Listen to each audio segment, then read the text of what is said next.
दोस्तों नमस्कार। ये दौलत भी ले लो, ये शोहरत भी ले लो, भले छीन लो मुझसे मेरी जवानी, मगर मुझको लौटा दो बचपन का सावन, वो कागज की कश्ती, वो बारिश का पानी। बेहद खूबसूरत नज्म है ये, सुदर्शन फाकीर की नज्म है। जगजीत सिंह और चित्रा सिंह की आवाज में आपने सुना भी होगा। लेकिन जरा कल्पना शुरू कीजिए, सावन का महीना चल रहा है, बारिश भी समूचे देश में हो रही है, लेकिन बच्चे क्या उस सावन के महीने को और बारिश के पानी को और कागज की किश्ती को महसूस कर पा रहे होंगे? क्या भारत वाकई डिजिटल हो गया है? क्या भारत में एजुकेशन पूरे तरीके से ऑनलाइन हो चला है? या फिर हमने कोई इंफ्रास्ट्रक्चर इससे पहले एजुकेशन का बनाया ही नहीं, तो कोविड के काल में संकट जब घरों में कैद रहने का आ गया तो स्कूलों की चौखट पर जाने के लिए बच्चे चाहे तरसते रहे। लेकिन अब तो 17 महीने बीत चुके हैं। 17 महीने यानी 68 हफ्ते, यानी 1 बरस 5 महीने। और इतने लंबे वक्त तक जरा कल्पना कीजिए, इस देश में कितनी बड़ी तादाद में बच्चे घरों में ही कैद रहे और अभी भी हैं, क्योंकि हमारे पास कोई इंफ्रास्ट्रक्चर नहीं है। हमने कभी ध्यान दिया ही नहीं कि किसी भी मुश्किल वक्त में प्रोटोकॉल के तहत ही बच्चों का विकास कैसे किसी देश में होना चाहिए। इसके लिए हमारे पास बजट नहीं है, इसके लिए हमारे पास कोई विजन भी नहीं है और शायद हमारी जरूरत भी नहीं है। 17 महीने किसी बच्चे की जिंदगी में, और वह भी ऐसे मौके पर जब वह अपने दोस्तों से मिलता हो, देखता समझता हो वातावरण को, तितलियों को देखता हो, भंवरों को महसूस करता हो, घास पे खेलता हो, आसमान में बादलों को मंडराते हुए भी देखता हो और बारिश को भी देखता हो। हमें लगता है कि आज आपको शुरू में एक गीत सुनाते हैं।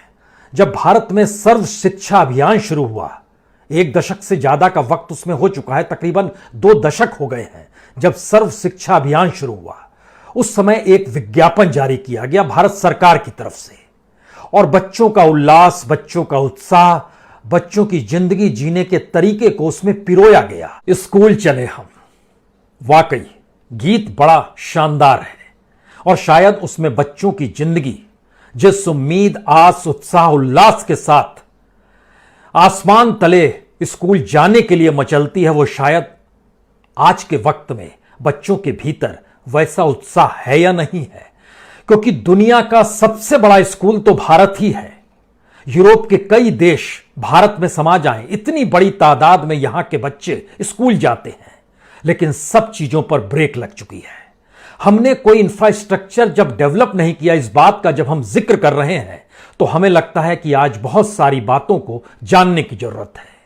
पहले तो यह समझिए कि इस देश के भीतर में 25 करोड़ बच्चे इस देश में स्कूल जाते हैं। 25 करोड़ बच्चों की तादाद कोई छोटी मोटी नहीं होती है, लेकिन इस दौर में स्कूल जा नहीं सकते हैं क्योंकि कोविड महामारी का डर है। और बार बार यह सवाल भारत के भीतर नहीं, दुनिया के कई देशों में भी गूंजा कि आखिर बच्चों को जब टीके लग जाएं उसके बाद ही स्कूल के दरवाजे खोले जाएं, वहां पर बच्चे जा सकें। लेकिन भारत जैसे देश में यहां पर विधानसभा भी सचती है, संसद भी सचती है, सिनेमा हॉल में लोग जाकर सिनेमा भी देख सकते हैं, जिम भी खुला हुआ है। इस देश के भीतर में अलग अलग उत्साह उल्लास, चाहे वो धर्म की हो चाहे सियासत की हो, सारे दरवाजे खुले हुए हैं। लेकिन स्कूल कैसे खुले हमने नहीं सोचा। स्कूल कब खुले इसको लेकर सवाल कुछ जरूर गूंजते रहते हैं, लेकिन 25 करोड़ बच्चे इस देश के भीतर में, और इन 25 करोड़ बच्चों के लिए तकरीबन 25 लाख से ज्यादा स्कूल इस देश के भीतर में। उन स्कूलों को लेकर एक अनूठा सच यह है कि इस देश के भीतर में जो गरीब बच्चे होते हैं, गांव में रहते हैं, उनके लिए भारत सरकार ने मिड डे मील की व्यवस्था भी की। यानी वो बच्चे मजदूर ना बन जाएं, कम से कम पढ़ाई तो कर ले 8वीं तक। और उनकी तादाद भी इस देश के भीतर में तकरीबन 13-14 करोड़ है। लेकिन जरा कल्पना शुरू कीजिए कि 2020 की फरवरी के बाद से 2021 के जुलाई में आकर हम खड़े हैं। इस दौर में स्कूल बंद रहे और मिड डे मील जिन बच्चों को मिलता था उसमें से 1 करोड़ बच्चे उस उम्र को पार कर गए, उस क्लास को पार कर गए जहां अब उन्हें मिड डे मील नहीं मिलेगा। 8वीं में पढ़ने वाला बच्चा अब 8वीं पास कर चुका है या उसकी उम्र उससे ज्यादा हो चली है, उसने स्कूल छोड़ दिया। लेकिन इस दौर में मिड डे मील भी हम समूचे देश के सारे स्कूलों तक पहुंचा नहीं पाए। और जब मिड डे मील नहीं था यानी भोजन की व्यवस्था नहीं थी, तो स्कूल की जरूरत कैसे महसूस होती? और स्कूल की जरूरत पर ही जब ताला लग गया तो फिर मिड डे मील कहां से होगा? इस देश के भीतर का एजुकेशन को लेकर बजट की सोच हो, इस देश के भीतर में बच्चों को, चाहे वो प्राइवेट स्कूल में जाते हो या सरकारी स्कूल में जाते हो, उसको लेकर जो भी सोच है वह सारी सोच कहीं ना कहीं किसी ना किसी तरीके से एक न्यूनतम बजट पर टिकी हुई है। और जो प्राइवेट स्कूल हैं वो पूरे तरीके से फीस पर टिके हुए हैं। फीस बच्चों के आएंगे तो स्कूल चलेगा, और वह फीस धीरे धीरे महानगरों की दिशा में बढ़ते हुए ज्यादा होते चले जाते हैं। और इस दौर में भी बच्चों के अभिभावकों से फीस वसूली गई है। फीस ना हो तो स्कूल बंद हो जाएंगे, ताले लग जाएंगे। लेकिन मां बाप ये समझ नहीं पा रहे हैं कि बच्चे स्कूल जाते नहीं हैं। और एक अध्ययन यह भी बताता है कि जब आप ऑनलाइन की व्यवस्था कर रहे हैं तो दिल्ली यूनिवर्सिटी, जो कि सेंट्रल यूनिवर्सिटी है और देश की राजधानी के भीतर दिल्ली यूनिवर्सिटी के बीच भी आंकड़े जब निकल कर आए तो वो चौंकाने वाले रहे। शुरू में यानी 2020 में लगभग 55% बच्चे ऑनलाइन एजुकेशन नहीं कर पा रहे थे क्योंकि उनके पास एक इंफ्रास्ट्रक्चर नहीं था। दिल्ली यूनिवर्सिटी में पढ़ने वाली एक लड़की ने तो खुदकुशी कर ली, आंध्र प्रदेश की रहने वाली थी और यहां से निकली थी, एलएसआर में पढ़ती थी। वह शानदार कॉलेज है, इतनी नंबर लाने के बाद उसका एडमिशन हुआ था। लेकिन जरा कल्पना शुरू कीजिए, उसके पास लैपटॉप नहीं था, वो पढ़ाई नहीं कर पाई। उसी पढ़ाई ना कर पाने के दर तले उसने खुदकुशी भी कर ली। लेकिन आज हम जिक्र आपसे बच्चों का करना चाहते हैं, और जब 25 करोड़ बच्चों का हम जिक्र कर रहे हैं तो उसके ठीक समानांतर एक बात और समझिए। इस महामारी के दौर में दुनिया भर में तकरीबन 15 लाख ऐसे बच्चे हैं जिन बच्चों ने अपने अभिभावकों को खो दिया। किसी ने माता को खोया, किसी ने पिता को खोया, किसी ने माता पिता दोनों को खोया। कुछ ऐसे बच्चे भी जो दादा दादी नाना नानी के यहां रहकर पढ़ाई कर रहे थे क्योंकि उनके मां बाप नहीं थे, उनको भी इसमें जोड़ा गया और बताया गया कि 15 लाख दुनिया भर में, और उसमें से सबसे ज्यादा भारत में ही 1,19,000 बच्चों ने अपने अभिभावकों को इसी दौर में खोया है। क्या हमारे पास उनके लिए कोई इंफ्रास्ट्रक्चर है? क्या हम ये सोच भी सकते हैं, जिस बात का ऐलान किया गया कि उनसे फीस नहीं ली जाएगी, उनको कुछ रियायत दी जाएगी, क्या उन बच्चों तक हम पहुंच पाए हैं? नहीं पहुंच पाए हैं। राज्यों में अध्ययन किया जाए, राज्यों की सरकारों से डाटा मंगवाया जाए, पूछा जाए, उन बच्चों तक पहुंचने की कोई कोशिश की जा रही है? क्या पार्लियामेंट के भीतर यह सवाल उठ पाया? वो पार्लियामेंट जो इस दौर में भी सज रही है, हंगामा शोर हो रहा है, लेकिन सत्ता पक्ष अपनी बात को कह तो रहा है, लेकिन क्या वाकई बच्चे हमारी प्राथमिकता में आते नहीं हैं? यह सवाल इसलिए भी कहीं ज्यादा बड़ा हो चला है क्योंकि बच्चे आने वाले वक्त में किसी भी देश का भविष्य भी होते हैं और उन्हीं के विजन से देश चलता भी है।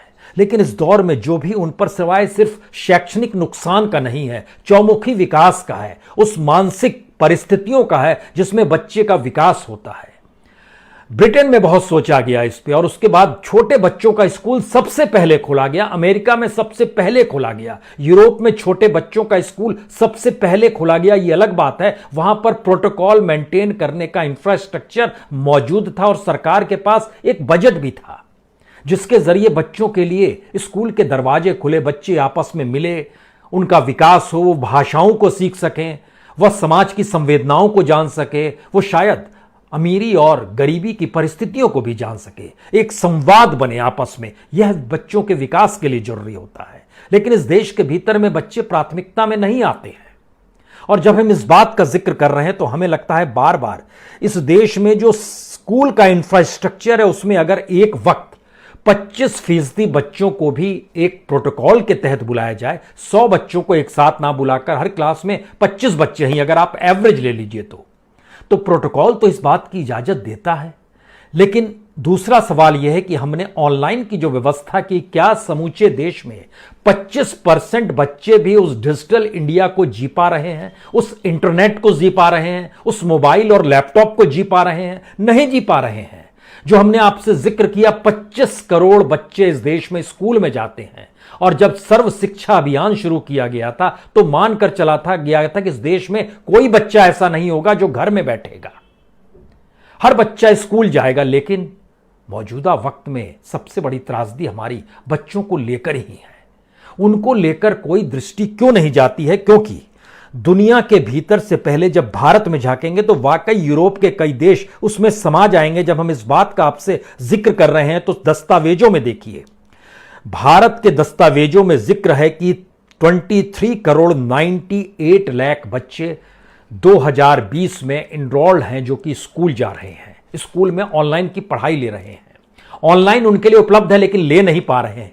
लेकिन जब आप इंटरनेट, लैपटॉप, मोबाइल इन सब को जोड़िएगा तो आपके जहन में एक सवाल सबसे बड़ा होगा, क्या वाकई 23 करोड़ 98 लाख बच्चे, जिसमें गवर्नमेंट स्कूल में जाने वाले 12 करोड़ 84 लाख बच्चे हैं, प्राइवेट स्कूल में जाने वाले 8 करोड़ 39 लाख बच्चे हैं और 2 करोड़ 75 लाख सरकारी एडेड स्कूल जो है, जिसमें केंद्रीय विद्यालय भी आता है, नवोदय विद्यालय भी आता है, ये सारे बच्चे जो अलग अलग जो एडेड स्कूल है सरकारी एडेड, उसमें जो जाते हैं, सबको मिलाइएगा तो इतनी बड़ी तादाद में। लेकिन इन जगहों पर बच्चों के लिए ऑनलाइन की व्यवस्था आपने ऐलान कर दिया, लेकिन वह बच्चे क्या वाकई उससे जुड़ भी पा रहे हैं?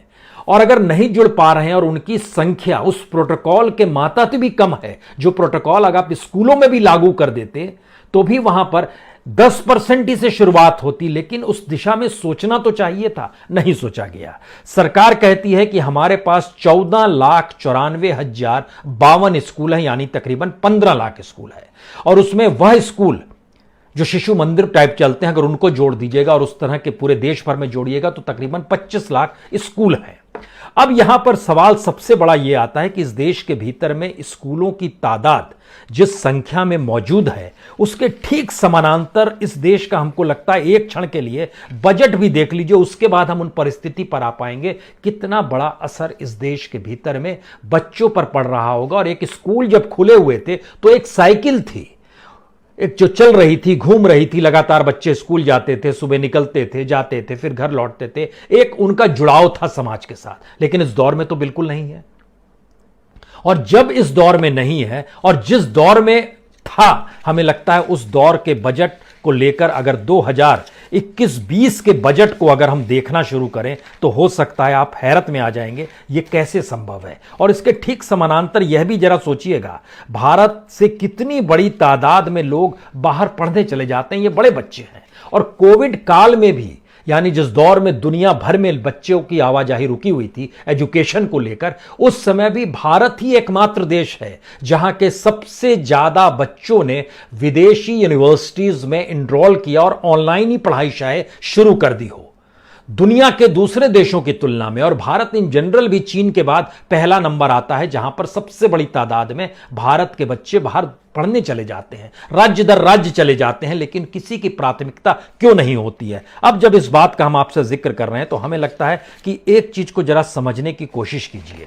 भारत में स्कूल को लेकर इस बरस जो बजट बनाया गया वो सिर्फ 31,000 करोड़ का है, एजुकेशन का, स्कूलों का बजट, हायर एजुकेशन का नहीं, स्कूलों का बजट। इसमें से 11,500 करोड़ सीधे सीधे माइनस कर दीजिए मिड डे मील के लिए, यानी कुल मिला के 20,000 करोड़ में समूचा हमारा स्कूली एजुकेशन, जिसमें 25 करोड़ बच्चे स्कूल जाते हैं, उनके लिए व्यवस्था है। कुछ राज्यों का बजट भी जुड़ेगा उसमें, लेकिन हम केंद्र सरकार के तौर पर आपसे बात कर रहे हैं।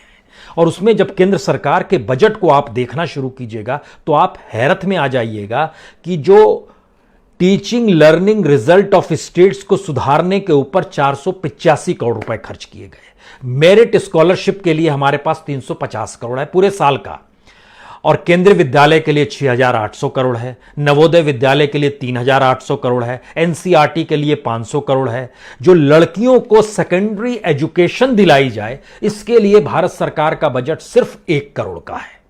जो शिक्षकों को अवार्ड दिए जाते हैं जो कि बेहतरीन पढ़ाते हैं, उनके लिए हमारे पास सिर्फ 1.5 करोड़ का बजट है।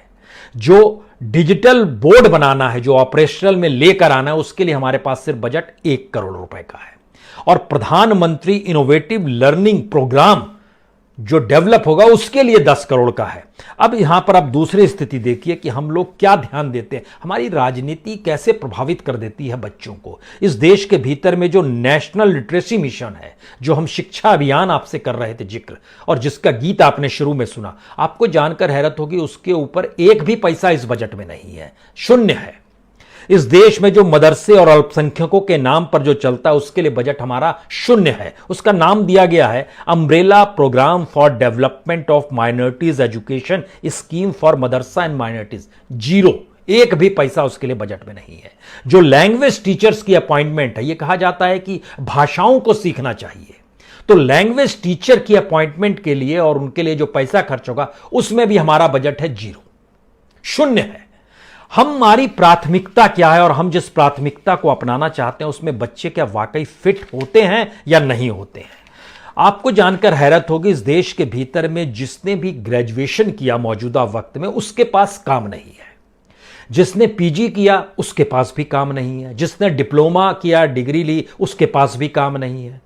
इस देश में बेरोजगारी है, यानी काम नहीं होना एक तरफ। और जब हम मिड डे मील का आपसे जिक्र कर रहे थे, जिसके दायरे में इस देश के तकरीबन 14 करोड़ बच्चे आते हैं, उसमें से 1 करोड़ बच्चे एक झटके में इस कोविड काल में जब उसके दायरे से बाहर निकल गए तो उन्हें पता ही नहीं चला, सिवाय इसके कि उनकी मिड डे मील बंद हो गया। इसके अलावा उनकी जिंदगी पर दूसरा कोई असर नहीं, क्योंकि एजुकेशन और बच्चों का जिंदगी हमारी प्राथमिकता में नहीं आता है।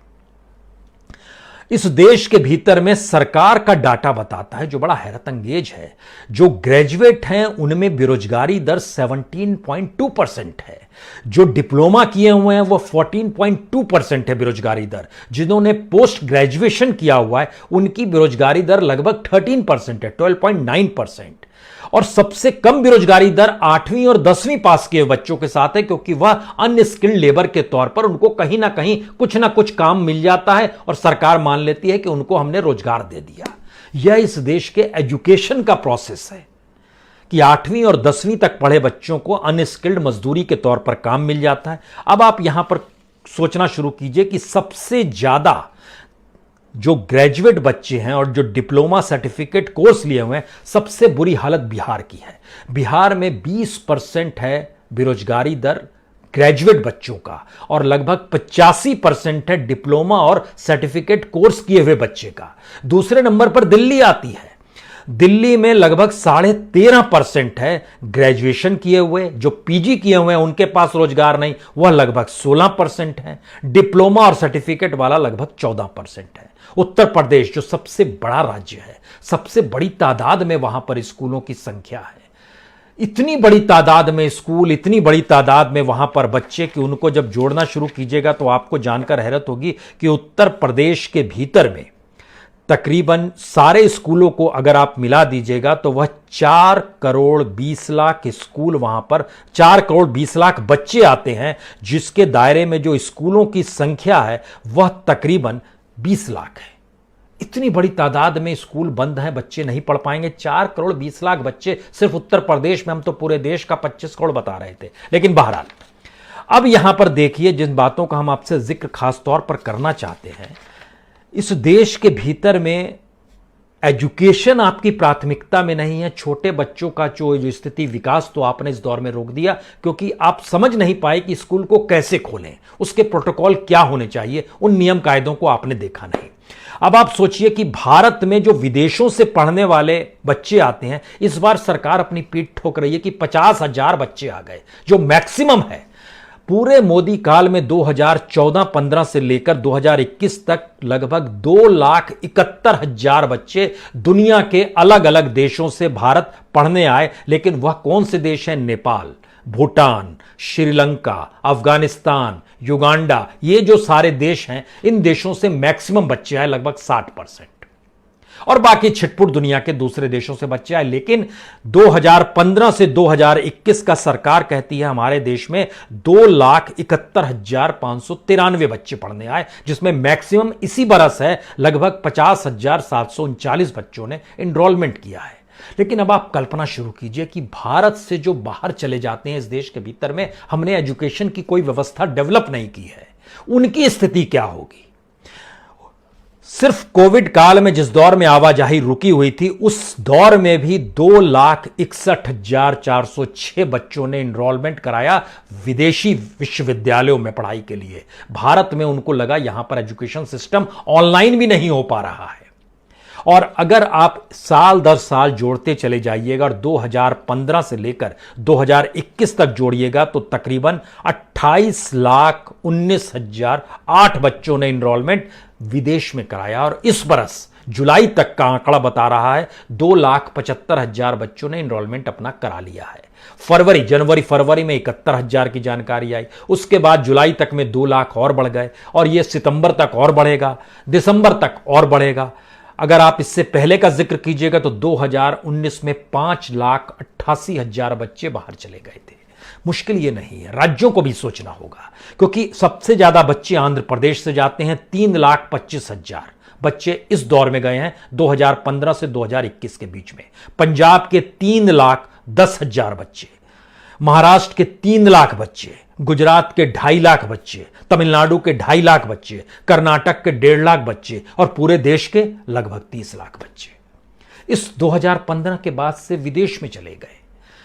सवाल है, इस देश में जीडीपी कैसे बढ़ेगी, इनोवेशंस कैसे होंगे, एजुकेशन का डेवलपमेंट कैसे होगा, इस पर किसी का कोई ध्यान नहीं है। उसकी सबसे बेहतरीन स्थिति है कि दुनिया भर के टॉप मोस्ट 300 यूनिवर्सिटीज में भी देखिएगा तो भारत के सिर्फ 3 university, IIMC Bangalore, IIT Mumbai, IIT Delhi, इसके अलावा कोई यूनिवर्सिटी नहीं आती है। और भारत में अपने तौर पर जो इंडिया स्किल रिपोर्ट कहती है वो कहती है कि जो टॉप सिटी है एजुकेशन की वो हैदराबाद, लेकिन हैदराबाद से ही सबसे ज्यादा बच्चे छोड़कर चले जाते हैं दुनिया के अलग अलग देशों में पढ़ाई करने के लिए। बेंगलोर, कर्नाटक भी उसी श्रेणी में आता है, वहां के भी बच्चे चले जाते हैं। पुणे, महाराष्ट्र भी उसी श्रेणी में आता है जिसका हमने आपसे जिक्र किया। जो टॉप मोस्ट स्टेट है वो महाराष्ट्र, तमिलनाडु और कर्नाटक है, जो एजुकेशन के लिहाज से भारत सरकार बेस्ट मानती है। और महाराष्ट्र, तमिलनाडु, कर्नाटक और आंध्र प्रदेश, यही 4 राज्य हैं जहां से मैक्सिमम बच्चे विदेश चले जाते हैं। तो आप सोचिए कि हम किस कैटेगरी में आकर खड़े हैं।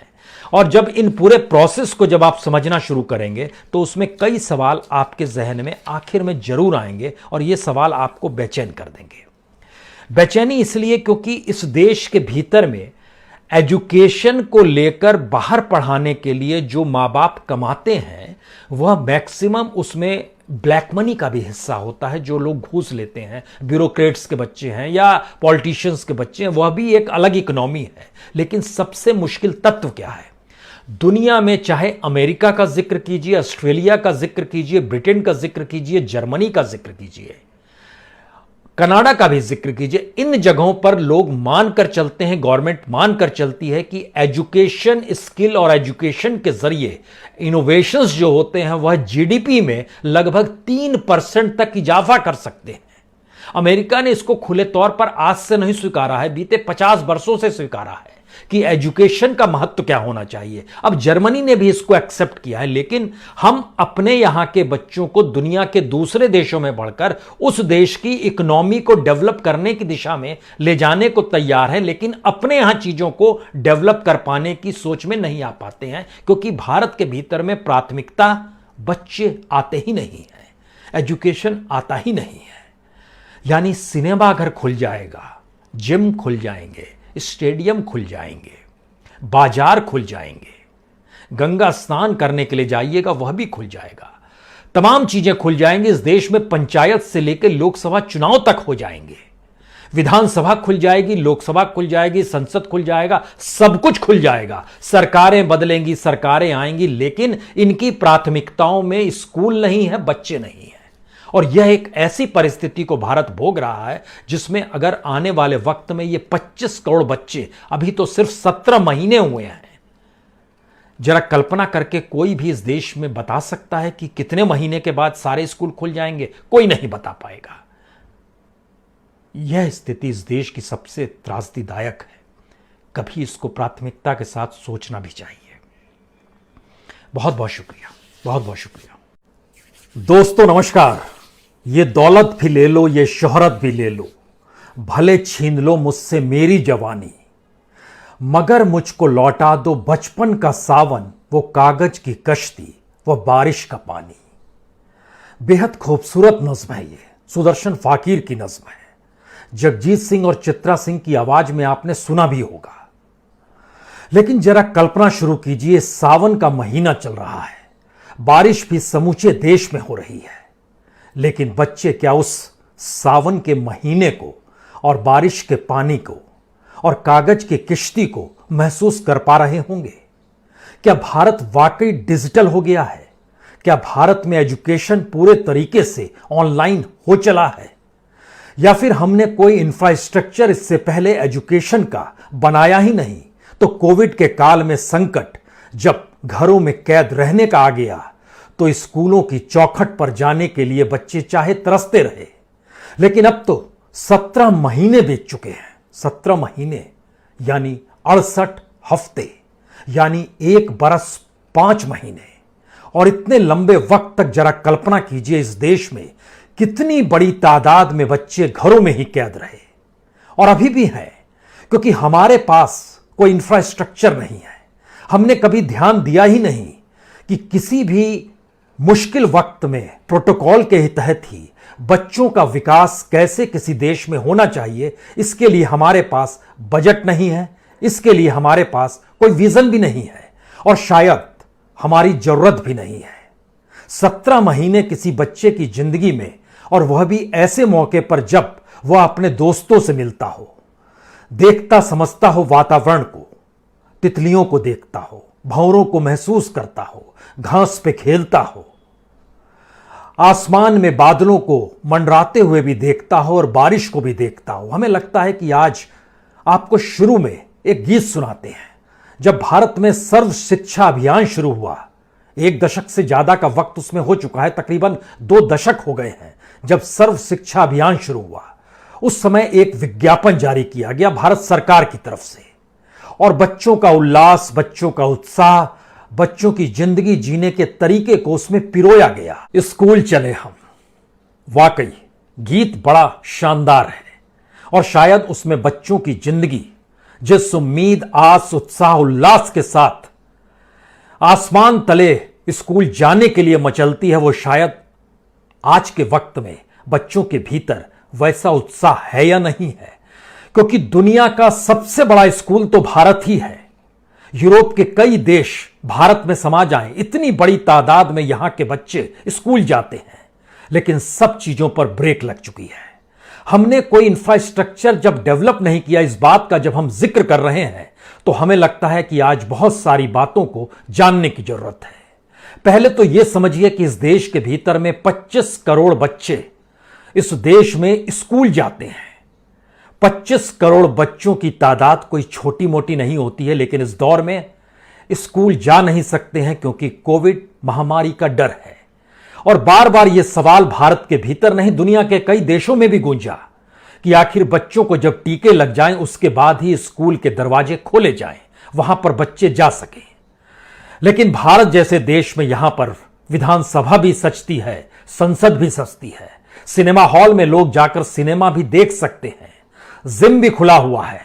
इस देश के भीतर में अलग अलग उत्साह उल्लास, चाहे वो धर्म की हो चाहे सियासत की हो, सारे दरवाजे खुले हुए हैं। लेकिन स्कूल कैसे खुले हमने नहीं सोचा। स्कूल कब खुले इसको लेकर सवाल कुछ जरूर गूंजते रहते हैं, लेकिन 25 करोड़ बच्चे इस देश के भीतर में, और इन 25 करोड़ बच्चों के लिए तकरीबन 25 लाख से ज्यादा स्कूल इस देश के भीतर में।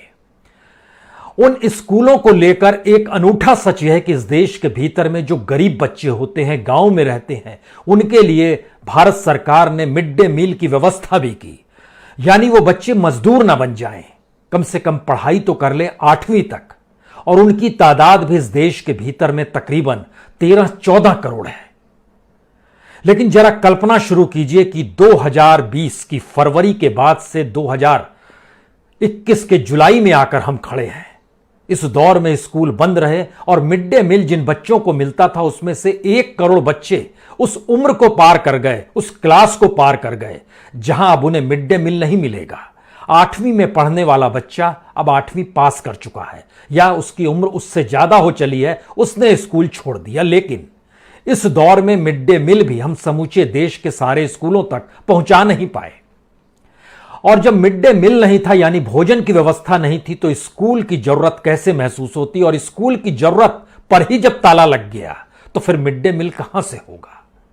इस देश के भीतर का एजुकेशन को लेकर बजट की सोच हो, इस देश के भीतर में बच्चों को चाहे वो प्राइवेट स्कूल में जाते हो या सरकारी स्कूल में जाते हो, उसको लेकर जो भी सोच है वह सारी सोच कहीं ना कहीं किसी ना किसी तरीके से एक न्यूनतम बजट पर टिकी हुई है। और जो प्राइवेट स्कूल हैं वो पूरे तरीके से फीस पर टिके हुए हैं। फीस बच्चों के आएंगे तो स्कूल चलेगा, और वह फीस धीरे धीरे महानगरों की दिशा में बढ़ते हुए ज्यादा होते चले जाते हैं। और इस दौर में भी बच्चों के अभिभावकों से फीस वसूली गई है। फीस ना हो तो स्कूल बंद हो जाएंगे, ताले लग जाएंगे, लेकिन मां बाप ये समझ नहीं पा रहे हैं कि बच्चे स्कूल जाते नहीं हैं। और एक अध्ययन यह भी बताता है कि जब आप ऑनलाइन की व्यवस्था कर रहे हैं तो दिल्ली यूनिवर्सिटी, जो कि सेंट्रल यूनिवर्सिटी है और देश की राजधानी के भीतर दिल्ली यूनिवर्सिटी के बीच भी आंकड़े जब निकल कर आए तो वो चौंकाने वाले रहे। शुरू में यानी 2020 में लगभग 55% बच्चे ऑनलाइन एजुकेशन नहीं कर पा रहे थे क्योंकि उनके पास एक इंफ्रास्ट्रक्चर नहीं था।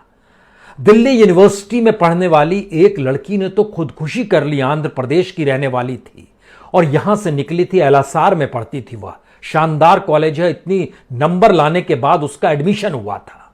लेकिन जरा कल्पना शुरू कीजिए, उसके पास लैपटॉप नहीं था, वो पढ़ाई नहीं कर पाई।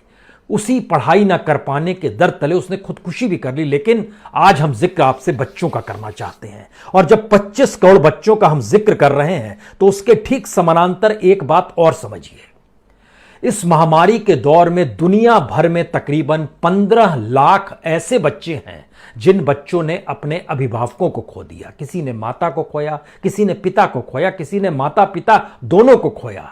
कुछ ऐसे बच्चे भी जो दादा दादी नाना नानी के यहां रहकर पढ़ाई कर रहे थे क्योंकि उनके मां बाप नहीं थे, उनको भी इसमें जोड़ा गया और बताया गया कि 15 लाख दुनिया भर में, और उसमें से सबसे ज्यादा भारत में ही 1,19,000 बच्चों ने अपने अभिभावकों को इसी दौर में खोया है। क्या हमारे पास उनके लिए कोई इंफ्रास्ट्रक्चर है? क्या हम ये सोच भी सकते हैं जिस बात का ऐलान किया गया कि उनसे फीस नहीं ली जाएगी, उनको कुछ रियायत दी जाएगी, क्या उन बच्चों तक हम पहुंच पाए हैं? नहीं पहुंच पाए हैं। राज्यों में अध्ययन किया जाए, राज्यों की सरकारों से डाटा मंगवाया जाए, पूछा जाए, उन बच्चों तक पहुंचने की कोई कोशिश की जा रही है? क्या पार्लियामेंट के भीतर यह सवाल उठ पाया? वो पार्लियामेंट जो इस दौर में भी सज रही है, हंगामा शोर हो रहा है, लेकिन सत्ता पक्ष अपनी बात को कह तो रहा है, लेकिन क्या वाकई बच्चे हमारी प्राथमिकता में आते नहीं हैं? यह सवाल इसलिए भी कहीं ज्यादा बड़ा हो चला है क्योंकि बच्चे आने वाले वक्त में किसी भी देश का भविष्य भी होते हैं और उन्हीं के विजन से देश चलता भी है। लेकिन इस दौर में जो भी उन पर सिवाय सिर्फ शैक्षणिक नुकसान का नहीं है, चौमुखी विकास का है, उस मानसिक परिस्थितियों का है जिसमें बच्चे का विकास होता है। ब्रिटेन में बहुत सोचा गया इस पे और उसके बाद छोटे बच्चों का स्कूल सबसे पहले खोला गया। अमेरिका में सबसे पहले खोला गया। यूरोप में छोटे बच्चों का स्कूल सबसे पहले खोला गया। ये अलग बात है, वहां पर प्रोटोकॉल मेंटेन करने का इंफ्रास्ट्रक्चर मौजूद था और सरकार के पास एक बजट भी था जिसके जरिए बच्चों के लिए स्कूल के दरवाजे खुले, बच्चे आपस में मिले, उनका विकास हो, वो भाषाओं को सीख सकें, वह समाज की संवेदनाओं को जान सके, वो शायद अमीरी और गरीबी की परिस्थितियों को भी जान सके, एक संवाद बने आपस में। यह बच्चों के विकास के लिए जरूरी होता है। लेकिन इस देश के भीतर में बच्चे प्राथमिकता में नहीं आते हैं।